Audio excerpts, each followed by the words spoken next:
Let's queer up lesbian culture.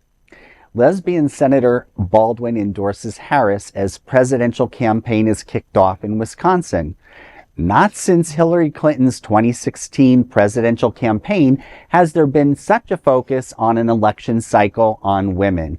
And the first launch of the Harris presidential campaign focused on that issue this week. Presidential candidate Kamala Harris launched her campaign on Tuesday in Wisconsin, a crucial battleground state, with a strong introduction and endorsement from two-term Senator Tammy Baldwin. Historic in that it was the first introduction at the first campaign event in America for the new presidential candidate. It was likely a demonstration of support from Harris of the LGBTQ community.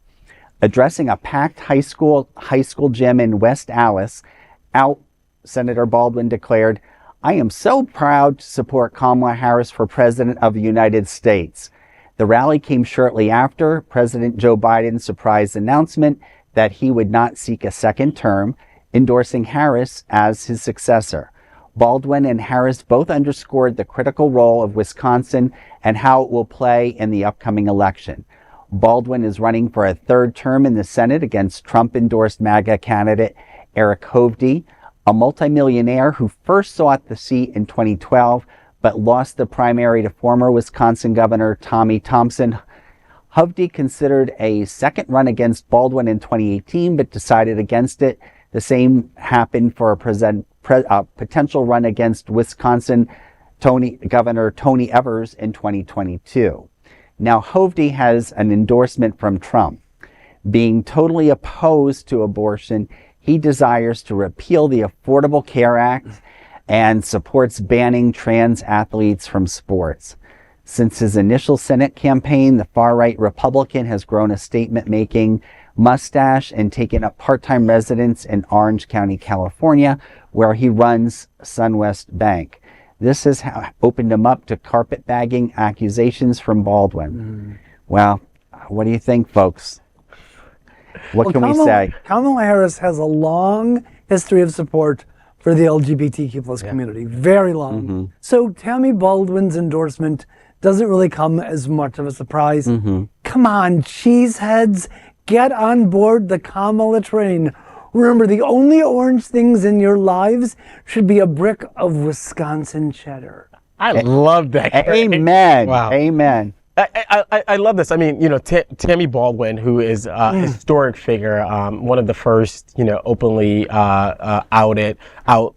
elected officials, and she's running for her third term. So this is really significant. But to no surprise, as Greg mentioned, Kamala Harris has a long history with our community. In 2004, she, was one of the ones who was leading the efforts with performing gay marriages, right, when it became legalized. And so, there's some videos out there of her, literally telling, clerks, start to perform those marriages. And I think she performed one of the first ones in the state of California. Oh, wow. So she does have a long and storied history of standing with the LGBTQ community. So there is no surprise that Tammy would support her. I'm glad that this was one of her first events. Wisconsin is such a critical state. We have one of the big things about this year is about Vice President Harris really trying to maintain that blue wall, but then expanding and keeping Joe Biden's expansion of the states that have flipped to blue. So there's some critical states, and Wisconsin is absolutely a critical state. So we need to win that state. We need Wisconsin, we need Arizona, we need Michigan, we need Pennsylvania, and we need Georgia, of course. But Tammy Baldwin, I think she has a great argument against this her opponent here.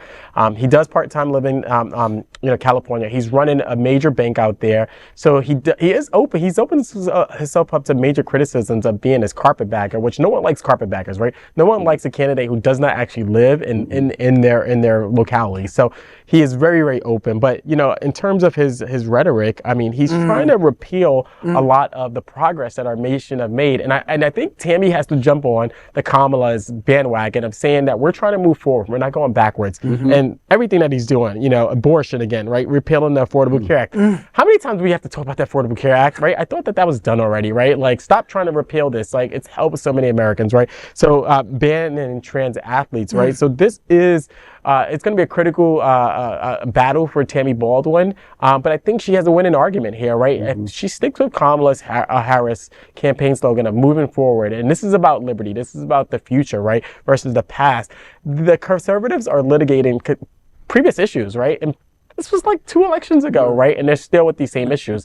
They don't have no vision at all. Is part of the problem. They're so stuck. I think she has they're very stuck. Yes, very stuck. And what are you saying? Freedom? That's a part of her slogan too. I love freedom. Yes, See, right? freedom. So Yes, her new ad is about freedom. You know, and this is like throwing it back to them, right? Yeah. This was supposed to be their thing of freedom, right? Free democracy. Like we should be free to do what we want. But like her new ad is so amazing. It's over a minute long, but it's great and it's worth seeing. Like, I mean, it's an ad with all the demographics represent America, right? It's not just all white men, right? And the audience, like she has such a diverse crowd in her ad.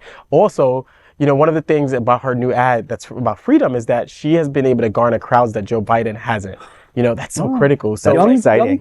Young people, sure. Very diverse communities of people coming out to support her. So this new freedom ad is going to be it's amazing. And I think it's going to impact, communities because you see yourself in that ad, right? You see, like, you literally look at it, you get excited because you see people that look like you. And I think Tammy has to, just jump on his bandwagon and really define her opponent here. And the fact that he's tried 2 times and he's failed, I do think she has good chances, but it's all about her defining him and staying on offense. Absolutely.